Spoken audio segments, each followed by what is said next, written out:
A house has two front doors, 10 feet apart, both on the same porch, both under the same roof.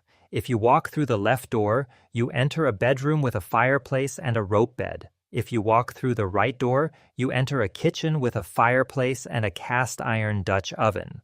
Between the two doors, framed by the porch, is a gap, not a hallway, an open passage. Roof above, wooden floor below, open air on both sides. Because in Texas, in 1856, the coolest room in the whole house was the one without any walls. This is a dog trot. 2 rooms, 2 pens they were called, separated by an open breezeway, all under a single roof. Chimneys at each gable end, a full-width porch across the front, and in the middle, an open passage that the wind ran straight through from May to October. Between the 1830s and the 1890s, tens of thousands of these houses were built across Texas, from the piney woods of the east to the limestone hills of the center, along cotton bottoms in the Brazos Valley, on yeoman farms in Fannin County, on German settlers' land in Mason County, on plantations in Rusk and Cherokee County, on freedmen's small farms after the Civil War. The dog trot did not begin in Texas. It came with the settlers. It walked in from Tennessee, from Alabama, from Mississippi and the Carolinas, in the wagons of Anglo-American farmers moving into Mexican Texas in the 1820s and 1830s. And once it arrived, it kept going west, further than the same house had gone anywhere else in the South. The reason it worked in Texas is one story. The reason it stopped somewhere between Austin and San Antonio and never crossed into West Texas is a different story. And the story of who built these houses and whose land they stood on is a third one. All 3 stories happen inside that 10-foot gap between the 2 doors. And by the end of this video, you will understand why the dog trot is still, 170 years later, one of the most recognizable and one of the most misremembered houses in Texas.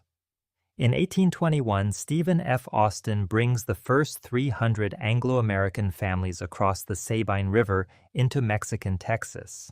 They come from Tennessee, from Alabama, from Mississippi, from Kentucky, and the Carolinas.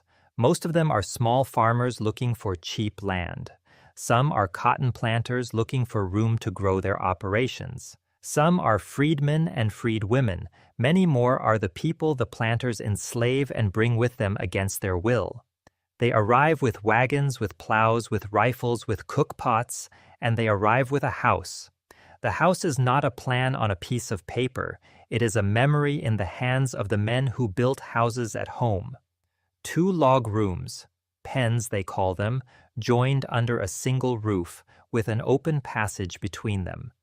Chimneys at each gable end, a front porch, a steep pitched roof, clapboards held down by weight poles, no nails needed. The dog trot was already old by 1821. It had emerged in the Appalachian backcountry in the late 1700s and spread through the deep South cotton frontier by the 1820s. Its logic was simple.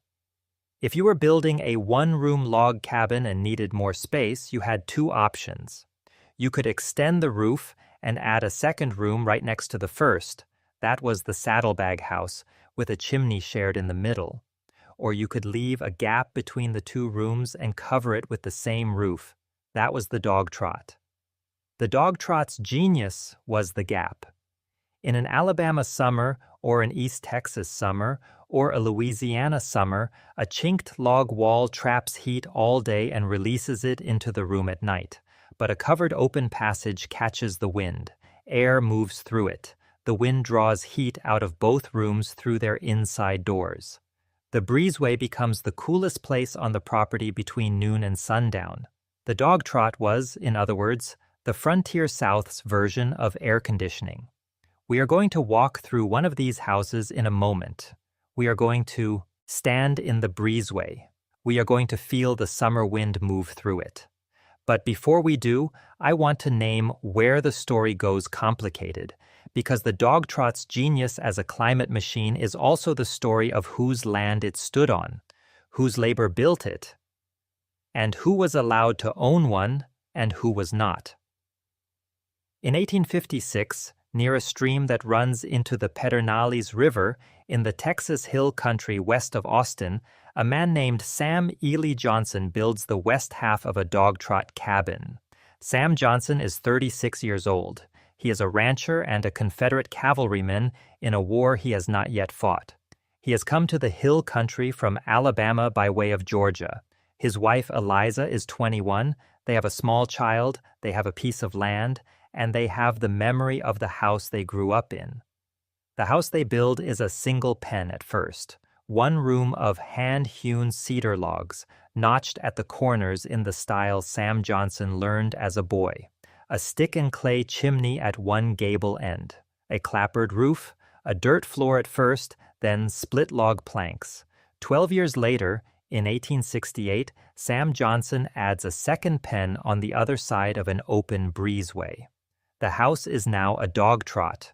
2 rooms of cedar logs, roughly 14 feet wide by 16 feet deep each. A breezeway between them, about 12 feet across, open on both sides and roofed above. Chimneys at each gable end. A full-width front porch. The Johnsons will live in this house for the next 30 years.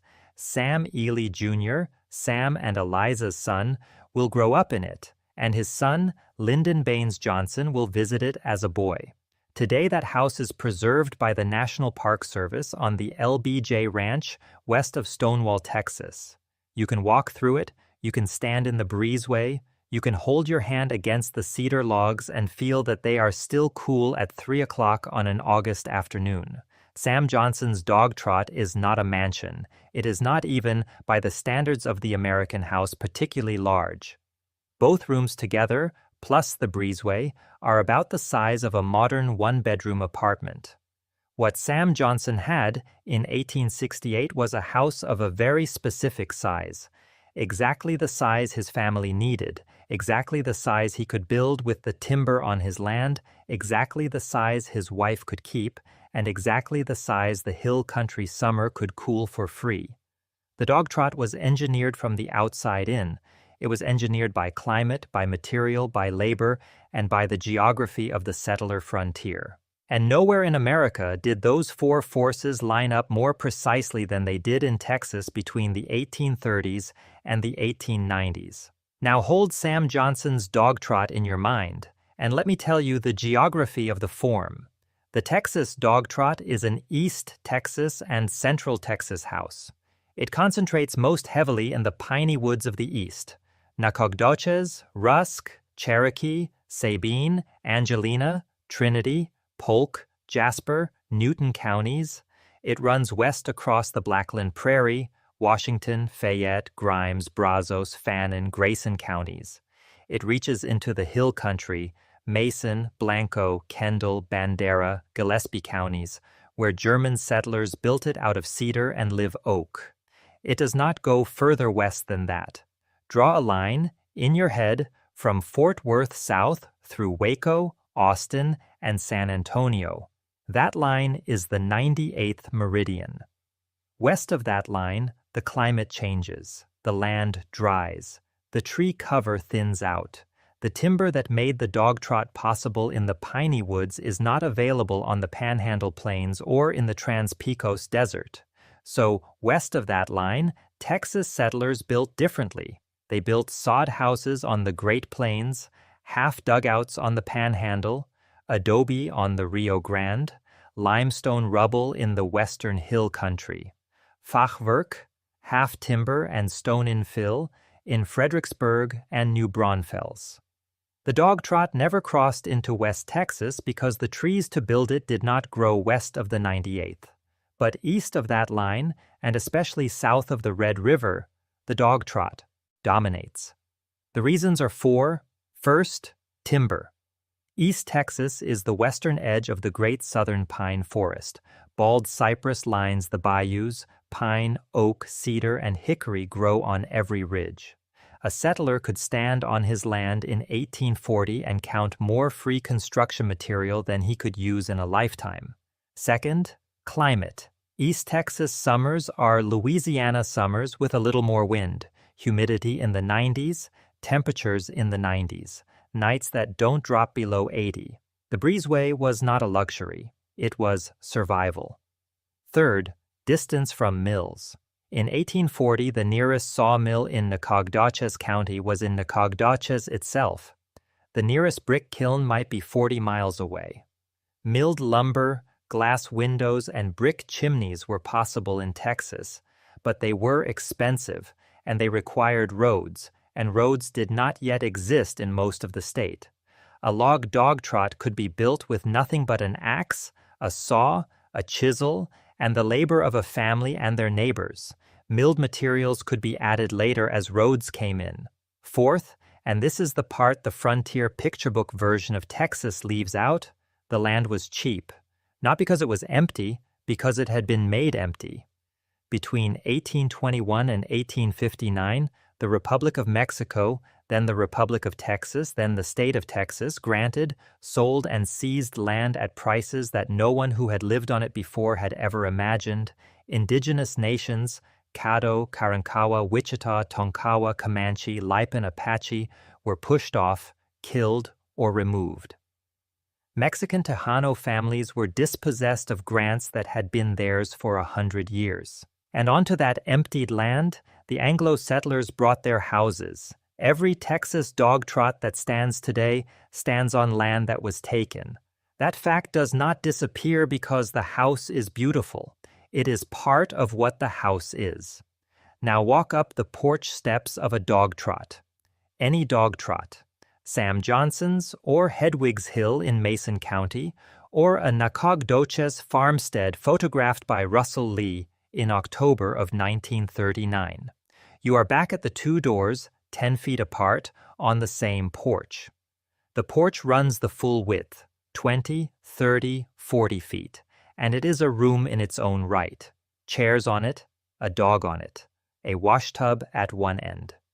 In the evenings, the family will sit on the porch and greet neighbors and watch the road. Step into the breezeway between the two doors. It is 10 to 15 feet wide. On either side, a door leads into a pen. Above, a roof. Below, split log or plank flooring. The breezeway is open on both ends, front and back, so that when the wind blows from the south, as it does most summer afternoons in East Texas and the hill country, the wind runs straight through. Push open the door of the left-hand pen. You are in the sleeping room. In this family, the parents share a rope bed against one wall. The children, 3 of them, one at a time until the loft is finished, share a smaller bed against another. A trunk holds the family's clothes.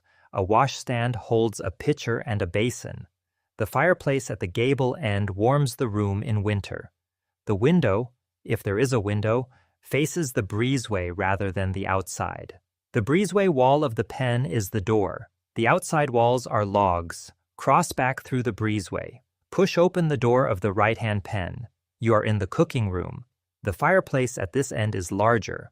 Iron hooks hang from it for kettles. A cast-iron Dutch oven sits on the hearth. A rough plank table stands in the middle of the room. Shelves along one wall hold plates, cups, a bag of coffee, a tin of lard. This is the room where the mother of the household spends her day. She cooks here in the mornings. She washes clothes in a tub outside the back door. She hangs meat in the smokehouse 10 yards from the house. She hangs washing on a line strung between 2 live oaks. Go back to the breezeway. This is where the family lives in summer. The father repairs harness here after supper. The mother sits and sews here in the afternoon. The children play here in July when it is too hot inside the pens. On Sundays, the neighbors sit in the breezeway with the family and everyone drinks coffee out of tin cups. The dog trot is not a house with a hallway. The dog trot is 2 small houses that share an outdoor room. The outdoor room is the coolest place on the farm. The outdoor room is also the family's parlor, workshop, and dining space between May and October, which is more than half the year in Texas. This is what the dog trot was doing that no other frontier house could do. It was giving a family that had almost nothing, a piece of land, an axe, a wife and children, and the labor of their own hands, a house that was cool in summer, that could be built for almost no cash, and that could be finished as the family got richer. And it was giving them, in the breezeway, a room that no wealthy family in the north had thought to build. Now, walk out the back of the breezeway. Turn left, walk 50 yards to a cluster of small cabins near the edge of the cotton field.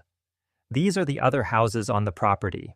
In Rusk County, in 1855, on a cotton plantation like Monte Verde, there are 8 of them. In Grimes County, on a mid-sized farm in 1860, there might be 2 or 3. In East Texas cotton country in 1855, more than 180,000 people are enslaved. About 30% of the population of settled Texas is black and enslaved. Some of them live in single-pen cabins built out of the same logs as the dog trot, but half the size and without the breezeway.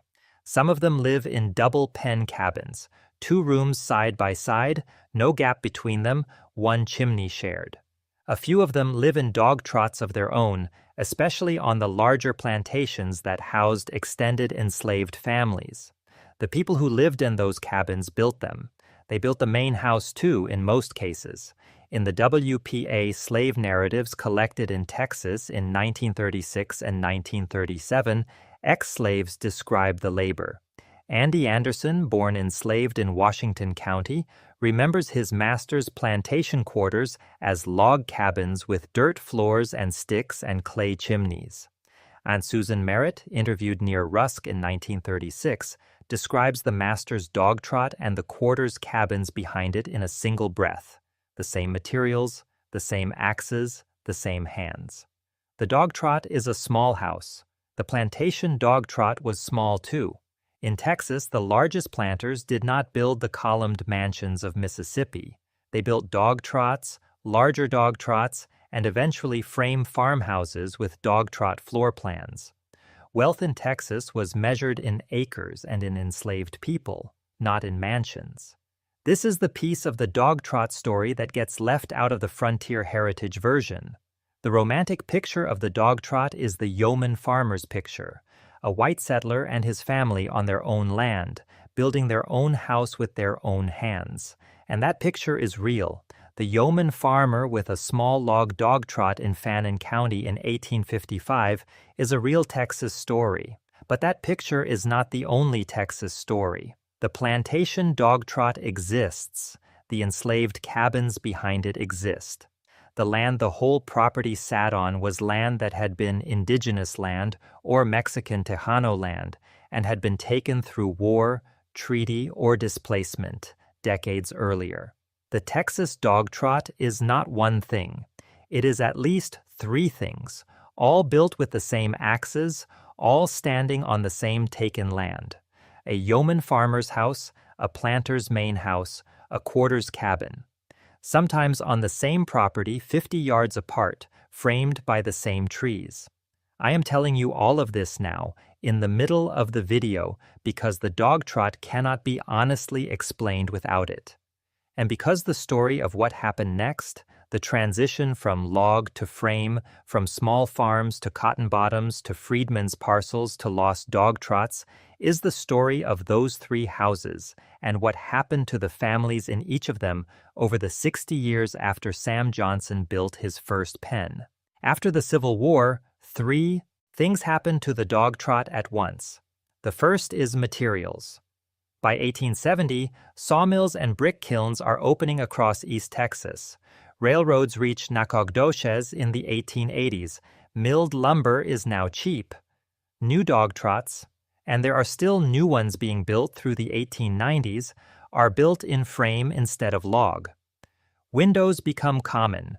Chimneys go from stick and clay to brick. Roofs go from clapboards held by weight poles to store-bought shingles and then to metal. The second is who is building them. Freedmen and freedwomen, people who were enslaved in 1864 and who received emancipation in June of 1865 in Galveston on the day now called Juneteenth, begin buying and building small farms of their own in the decades after the war. Land is expensive. Credit is nearly impossible. Discrimination is legal. But some freed families acquire small parcels, 40 acres or 80 acres, in the East Texas piney woods and the Blackland Prairie. And on those parcels, they build dog trots. The dog trot in this period becomes, for a generation, a Black-owned farmhouse in a Black-owned rural community. Places like Freedmanstown in Houston or the rural Black communities of Rusk and Panola counties contain some of the last-built Texas dog trots. Houses raised in the 1880s and 1890s by families whose parents or grandparents had built the same house as enslaved labor for someone else's family a generation earlier. The third is that the dog trot begins to disappear. By 1900, the form is old-fashioned. Formal houses, 2 stories, 1 room deep, no breezeway, replace it. Bungalows arrive in Texas cities. The Houston Heights fill up with them in the 1900s and 1910s. Chicago's Bungalow Belt, 1,700 miles north, is building the same kind of 1.5-story brick house at the exact same time. The dog trot does not compete. Its floors are dirt or planks. Its walls are logs or thin frame. Its winters are cold. Its breezeway in a rainstorm is a wet passage between 2 isolated rooms. As electric fans arrive, as screened porches arrive, as gas heat arrives, as automobiles arrive and let families live further from a river or a spring, the passive cooling breezeway becomes a design that solves a problem that has other solutions now. The dog trots that are still standing in 1920 are old houses lived in by old families. Many of them are enclosed. The breezeway is boarded up. Sometimes it becomes a kitchen or a bathroom or a small extra bedroom for a grandchild. Sometimes the pens are joined and the whole house is re-sided in the newer clapboard style, and from the outside you cannot tell it was ever a dog trot at all. Then, in October of 1939, a photographer named Russell Lee, working for the Farm Security Administration of the United States government, drives into East Texas with a speed graphic camera. Over the next 3 weeks, he photographs dozens of them. Dog trots in San Augustine, in Nacogdoches, in Marshall. Dog trots enclosed. Dog trots not enclosed. Dog trots with families still on the porches. Dog trots empty and falling down. His photographs are the reason we can see these houses today. He photographed them a few years before most of them were pulled down. Today, the dog trot in Texas is scattered. It is not a landscape anymore. A yeoman farmer's dog trot in Fannin County. Most of them are gone, fallen in, or torn down for a wider frame farmhouse in the 1920s, or lost when the family moved to Dallas in the 1950s. The Hedwig's Hill dog trot from Mason County, a German settler house from the 1850s, was moved in 1981 to the National Ranching Heritage Center in Lubbock, where it stands today, restored alongside a saddlebag house and a half dugout and a chuck wagon. You can walk through it. You can stand in the breezeway.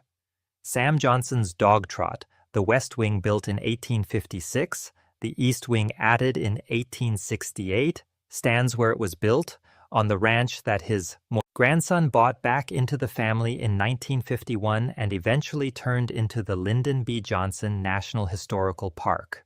Rangers walk visitors through it. School groups sit in the breezeway. In the summer, you can feel that the breezeway is still the coolest room on the property.